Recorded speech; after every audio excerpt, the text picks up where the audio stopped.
Hey, how are you doing this morning? So this is the thing. I think it's really, really, really important that we are paying attention. I always say that, paying attention to when we are being given confirmation about where we are.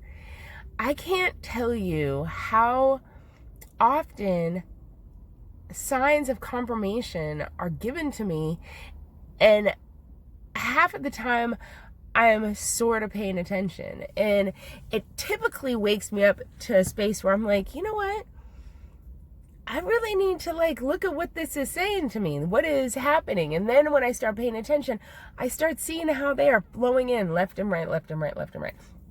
Like, for instance, I have my intention stick.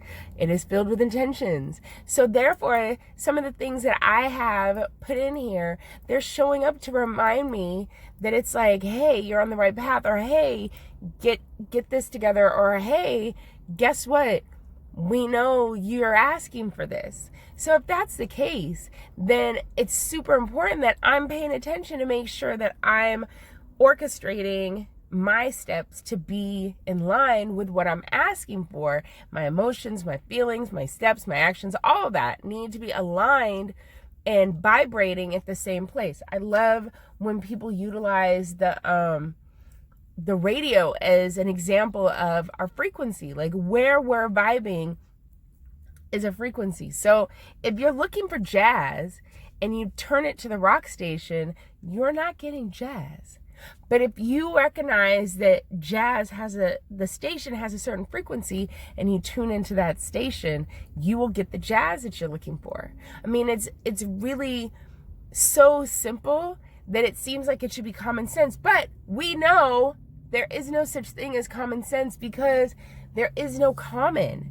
We're all so vastly differently the same, with such a different expression and understandings, that it's like an understandings that there is no such thing as common. And that's one of the misconceptions. So I'm listening this morning to a Joe Dispenza and Greg Braden video.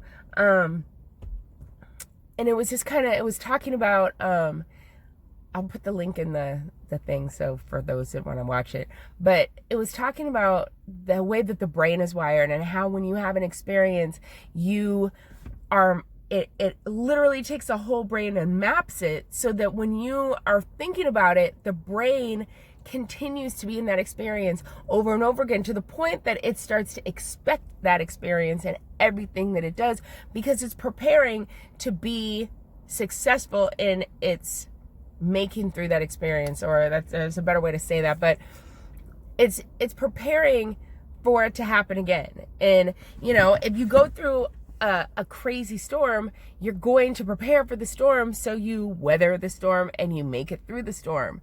So the brain is doing that. But here's the thing, there's often times that we're preparing for a storm, and we're literally on the beach, and there are no clouds in sight. There's no tsunami coming. There's no hurricane on the way. We're so heightened in the experiences that we have, that we miss this beautiful opportunity to be right here, right now, enjoying this wonderful thing. So my confirmation today was pretty amazing. So what I've been doing, I'm going to share a little secret, is I have pictures of people in my life that have held intimate spaces, or people in my life that have held just heart spaces with me at some point.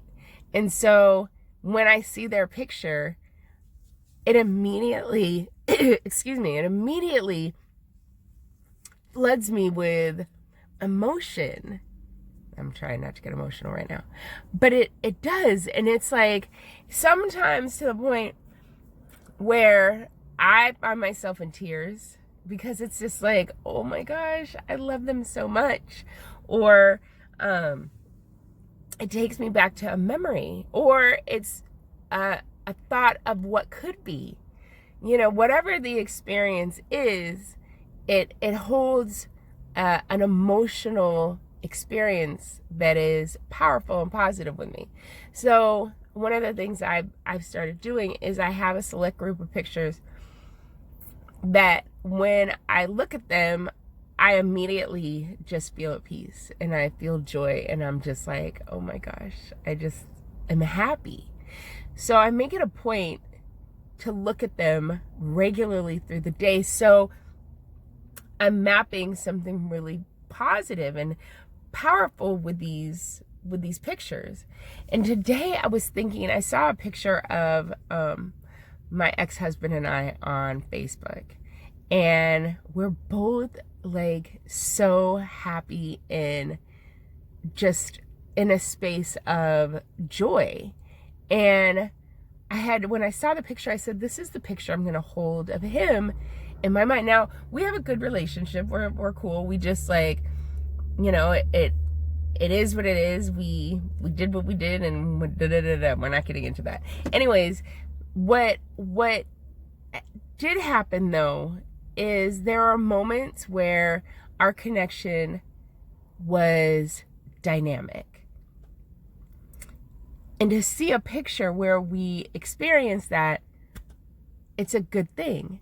Because what that does is, in my head, when I'm thinking about something or I'm thinking about him, I'm not playing through things that took place that hurt or angered or weren't positive.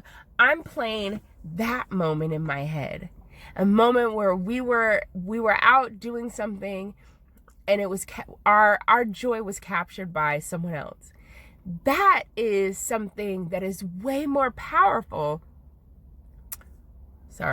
positively powerful, than something that when I see a picture, like I can literally draw up a picture right now in my head that does not make me feel happy, does not make me feel joy or love. And it's like, which one do I want to carry around? Which one do I want to experience? Which one do I want to draw in?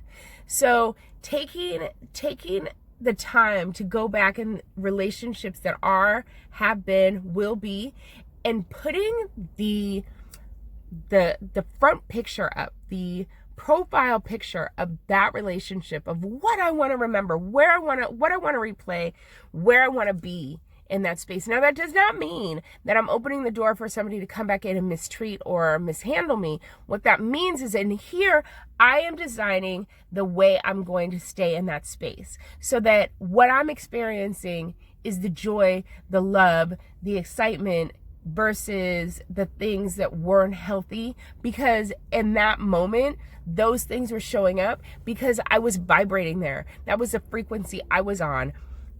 And as I've come out of those things, I don't need to replay those things for those things to be replayed for me in my life with someone else.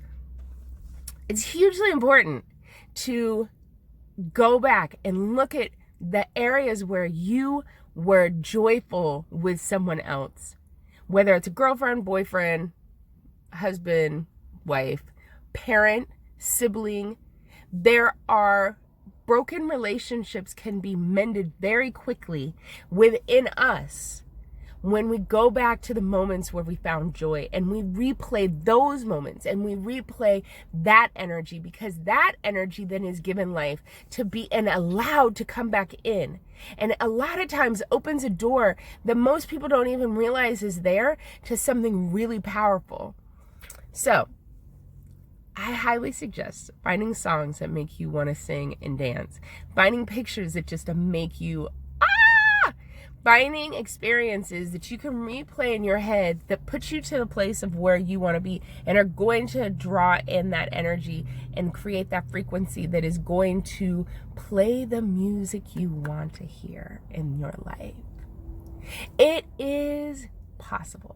It is doable. You just have to do it. So right now, I'm going to go back to gazing into the eyes of those that I love and appreciating the memories that I have that make me understand my beauty and my worth, and remind me that I'm full of all these priceless experiences that I want to relive and I want to experience. So right now, follow, like, share, help me get the word out. Help me. You're my audience. I love you. Have a great day. See you later. Bye.